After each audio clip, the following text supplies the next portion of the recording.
My wife never expected to see me that night. Not in that place, not in that moment. She expected someone else. Someone who wasn't her husband. You think you know someone until the day you find out they've been splitting their soul in two. One part for you, and the other hidden away, wrapped in lies and perfume that doesn't smell like home. This isn't just a story of betrayal.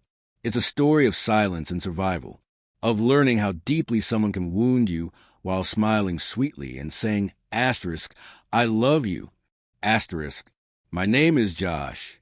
And this is how I discovered my wife wasn't just unfaithful. She was living a whole different life right under my nose. We'd been married 8 years. High school sweethearts. Everyone said we were the dream. Perfect match, perfect life. A cozy house in the suburbs. 2 lazy dogs that shed too much. A joint savings account. Toothbrushes color-coded in the bathroom like some domestic fairy tale. But fairy tales are stories, and stories can be fiction. Looking back, the signs weren't blaring sirens. They were whispers, barely audible if you weren't listening close. She started staying at work late, too often. Her phone was always screened down on the table, notifications muted. She changed her perfume, subtly, as if I wouldn't notice. I did. When I asked, she'd lean in, kiss my cheek, eyes wide and innocent. You're overthinking, babe. And I believed her. God help me, I did. Then one night, her phone buzzed while she was in the shower. A name popped up, just work. The message read, last night was amazing. Still feel your hands on me. My heart didn't just sink, it imploded. I looked at her when she came back into the room, legs tucked under her, scrolling through TikToks like nothing in the world was wrong. Nothing in her world was.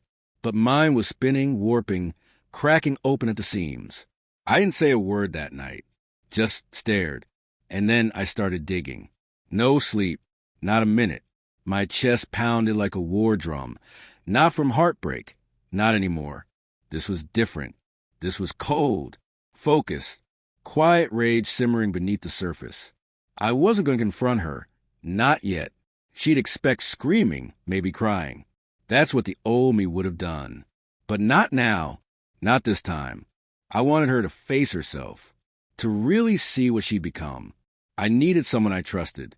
So I called James, my best friend since college, the kind of friend who'd take a bullet, and asked if he wanted another one just a match. When I told him everything, he went silent. Then he muttered, I always felt something was off with her. But this is next level, man. We set a trap. She had a dinner scheduled Friday night. Work dinner at 7 p.m. I checked her calendar. And the messages gave away everything else. She kept using the same nickname. Careless, overconfident, arrogant. I booked a table at the same restaurant. Back corner, perfect line of sight to the private dining room. Hat low, hoodie up, I became a shadow. At 7:11 p.m., she walked in like she owned the place. Dressed like sin on heels, red lipstick like blood against porcelain skin. Hair curled, eyes hungry. And then he followed. Chris, my cousin, the man who stood beside me as my best man on our wedding day. The guy who held our newborn daughter in his arms like she was royalty. Family. They laughed. They toasted. They leaned in, whispering like giggling teenagers, sneaking kisses behind the bleachers. I didn't feel pain anymore. I was somewhere above it all, a ghost watching a story unfold, until she reached across the table and touched his hand. That was it. I stood up. Her eyes found me. And in that instant, I swear, I saw something in her die. Her hand froze in the air, smile crumbled like dust, and the color drained from her face like someone had pulled the plug. I walked up slowly, calm, controlled. Enjoying dinner? I asked, my voice like glass, smooth but sharp. Chris choked, nearly dropped his fork. She stammered. I thought you were out of town. I finished her sentence. Yeah, that's what you said. Right before you kissed our daughter goodnight. Silence. Deafening. I swear even the clinking of cutlery in the background disappeared. Like the entire restaurant paused to watch this human train wreck crash in real time. Chris looked like he wanted to vanish into his overpriced steak.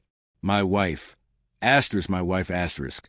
Sat frozen, caught in a lie too big to escape. I can explain, she whispered. I tilted my head, gave a little smile. You can? That's impressive. Please go on. I'm always up for a bedtime story. Something dramatic.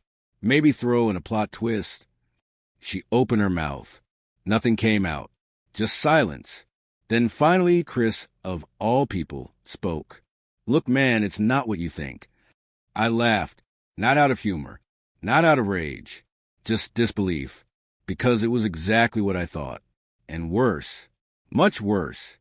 I laughed, actually laughed, not the kind that comes from joy, but the kind that slips out when the truth is too absurd to cry over. You two couldn't even wait until the ink dried on the mortgage papers before crawling into bed together. I said, voice bitter and raw. And now you're standing here, feeding me asterisk. It's not what you think. Asterisk, really, Chris?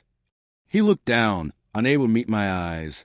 Ashamed, maybe, but not ashamed enough to stop himself when it counted. She tried again, her voice trembling. It was a mistake, a stupid one. I was confused. I thought you were growing distant. I felt lonely. Ah, yes, the oldest trick in the book. It was my fault she cheated. I stare at her, my voice cracking, not with sadness, but the crushing weight of betrayal. I worked 2 jobs to save for that house. I gave up sleep, my health, my peace, asterisk, everything asterisk, so we could have a future. And you felt lonely? Tears welled up in her eyes, but I didn't feel anything for her anymore. No pity, no warmth, just numbness. Do you want to be with him? I asked. She hesitated. Even that hesitation was an answer. I smiled, not kindly. I'll make it easy for you. I turned and walked away. Wait, she cried, her voice breaking. Don't just walk away like this. But I didn't stop. I didn't look back. She didn't deserve that. The days that followed were chaos. She called, texted, dozens of times. Some messages filled with apologies, others laced with anger. Then came the guilt trips. Asterisk, what about everything we've been through? Asterisk, don't throw away 8 years over one mistake. Asterisk, one mistake. That's what it always feels like to the person who commits the betrayal. But when you're the one on the receiving end, it doesn't feel like one moment. It feels like your entire life was a lie. I packed my things and moved out the very next day. I didn't take much, just what I needed. I left behind the house. The photos, the memories. She could keep the walls, but not the man who built them. Chris reached out too. Let's talk man to man, he said. But there were no men left in that conversation, at least not on his side. My family fractured. Some defended her, said people make mistakes and I should forgive. Others, like my sister, were furious. She'd warned me about her from the start, but I wasn't interested in revenge. I didn't want drama. I wanted peace. I buried myself in work, my little side hustle, an online store I've been slowly building for 2 years. It became my anchor. I poured my heartbreak into it, my anger, my sleepless nights. I gave it everything, and something beautiful happened. That small project grew. Within a year, it became a brand, a real one. I built a team, first 2 people, then 5, then 10. I opened a physical shop, then another. I wasn't just surviving anymore.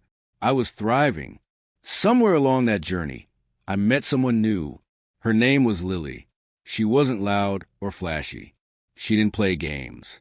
She didn't make me question my worth or feel like I was too much or not enough. She was kind, quiet strength, fiercely intelligent, and she loved with depth, without condition or performance. We took it slow. I was cautious, wounded, but she understood. She never rushed me. She listened, asterisk, really asterisk listened. And in time, she helped me believe that not every woman carries a dagger behind her smile. She met my friends, my family, and eventually she met my daughter. Yes, my daughter. Another secret my ex tried to keep. After a long legal battle, it was confirmed. She was mine, a piece of light I never knew I had. But that's a story for another day. 2 years after that night at the restaurant, something unexpected happened. My ex came back. Not in person at first. She started appearing in the background, likes on old photos, comments, random messages, asterisk, hope you're doing well, asterisk the usual subtle hooks. And then one day, she walked into one of my stores. Same eyes, same perfume, same face, but the energy was different. I heard about your success, she said, her eyes sweeping across the space. You've really built something amazing. I nodded. Thank you. That's all I gave her. Then she dropped a line I never saw coming. I've been thinking about us a lot lately. I think we gave up too easily. We gave up. I blinked slowly, almost laughing again. You didn't give up. You destroyed it. You burned the bridge, and now you're upset about the distance. She looked down. I made a mistake. Yes, I said softly. And I made a decision. I never raised my voice. I didn't need to, because success is the loudest silence, and happiness? That's the kind of revenge you don't even have to plan. Today, I have a real life. One built on trust, not secrets. A life with love, with purpose. I'm a father, a husband, a business owner. A man who didn't just survive the fire. He rose from it. And to anyone reading this, if you've been betrayed, listen closely. This isn't the end. It will hurt. You'll think you'll never breathe right again. But sometimes, the worst endings are just beginnings in disguise. And the ones who thought they could replace you, they'll watch from the sidelines as you rise, just like she did.